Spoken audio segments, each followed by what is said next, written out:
पृथ्वी रे अनेक रहस्यमय घटना घटी थाए। किछि रहस्यमय घटना उपरु वैज्ञानिक माने परदा उठाई दियंती। हेले एमिति किछि रहस्यमय घटना थाए जहार उत्तर खोजिबाकु जाई वैज्ञानिक माने भी थकी पड़ती। फ्रेंड्स, एमिति किछि रहस्य छुपी रहिछि आम देश ठारू 3500 किलोमीटर दूर रे थिबा एक देश कजाकस्तान रो गोटे गाँव रे, जहार नाम होछि कालाची। एही गाँवर लोक माने बहुत दिन पर्यंत शोई रुहंती। थरुटिए निद आसीगले एमाने मास मास धरी शोई रुहंती। केही कहती पृथ्वी रे एमिति एक गाँ रहिछि जेउठारे लोक माने राति रे नुहे बरम दिन रे शोईथांती। आउ केही कहती कजाकस्तान रे रहिथिबा कलाची गाँवर लोक माने कुंभकर्णर संपर्कीय। फ्रेंड्स, यही रहस्यमय गाँ को जानिबा पूर्वरु जल्दी चैनल को सब्सक्राइब कर दियंतु और पाखरे थिबा बेल आइकन को दबाई दियंतु, जहा फल एही चैनल रे नुआ नुआ इंटरेस्टिंग वीडियो अपलोड हेले आपण सर्वप्रथमे देखि परिबे। कलाची गाँवर अधिकांश लोक स्लीपिंग सिंड्रोम रे पीड़ित थिबारु एही गाँ को मध्य स्लीपी हॉलो नाम रे जणा जाए। एही रहस्यमय गाँवर किछि लोक एबे भी दिन सारा सोई रुहंती।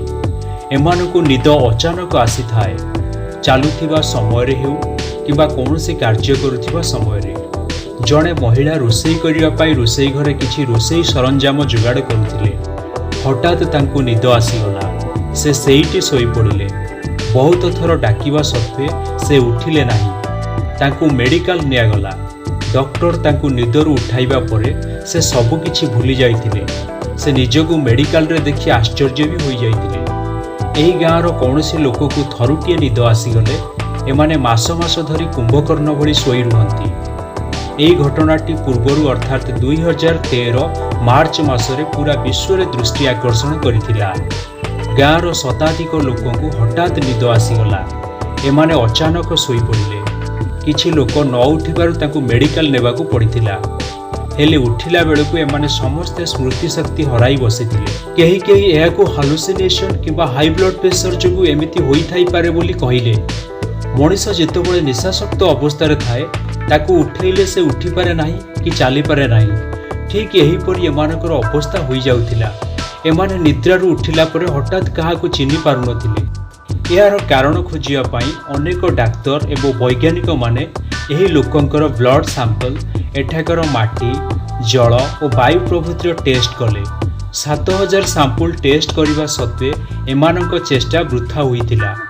ए सबुरे विफल हेबा परे एठार थिबा समस्त भूतल गैस स्थानीय फोन टावर बंद करदेले। अनेक भाइरस और बैक्टेरिया उपरे परीक्षण कले, तथापि एहार रहस्य जानि पारिलेनि। एठाकर स्थानीय लोक माने कलाची गाँव रे बंद पड़िथिबा एक परित्यक्त यूरेनियम खनि को दोष देले। एमानक कहिबा अनुसारे सेही भग्न यूरेनियम खनिरु बाहरुथिबा रेडिएशन जोगु किबा कार्बन मोनोक्साइड भली विषाक्त गैस जोगु लोक माने स्लीपिंग सिकनेस रो शिकार हेउछंती। आउ किछि लोकंक कहिबा कथा हेउछि 1980 मसिया पूर्वरु जेतेबेले यूरेनियम खनि थिला सेतेबेले तो केही एही रोगर शिकार होई नथिले। सेठारे थिबा जणे स्थानीय डॉक्टर कहती एही रेडिएशन और कार्बन मोनोक्साइड गैस रो कथा उठुछि। हेले गोटिए परिवार रो जणे दुई जण काहीकि सोई पड़ती एवं ताको सह रहउथिबा अन्य केही काहीकि सोई पड़ती नाही। फ्रेंड्स, एही गाँ एबे रहस्य घेରରେ रहिछि। एही घटना जोगु एबे गाँर अनेक लोक घर छाड़ी दूर स्थान को चली गलेଣି। मात्र 680 जण वर्तमान कलाची रे रहउछंती। अनेक घर एबे सुनसान और भग्न अवस्था पड़ी रही। देखा जाऊ एही रहस्यमय घटना उपर केबे पर्दा घटुची। फ्रेंड्स, एही भिडियोटी देखिला परे आपनक राय कोन कमेंट्स बॉक्स रे लिखि जणाइबे। भिडियोटी भलो लागिथिले लाइक और शेयर करिदेबे। मु फेरिबी किछि नुआ नुआ इंटरेस्टिंग वीडियो नै से पर्यंत रहुछि। नमस्कार।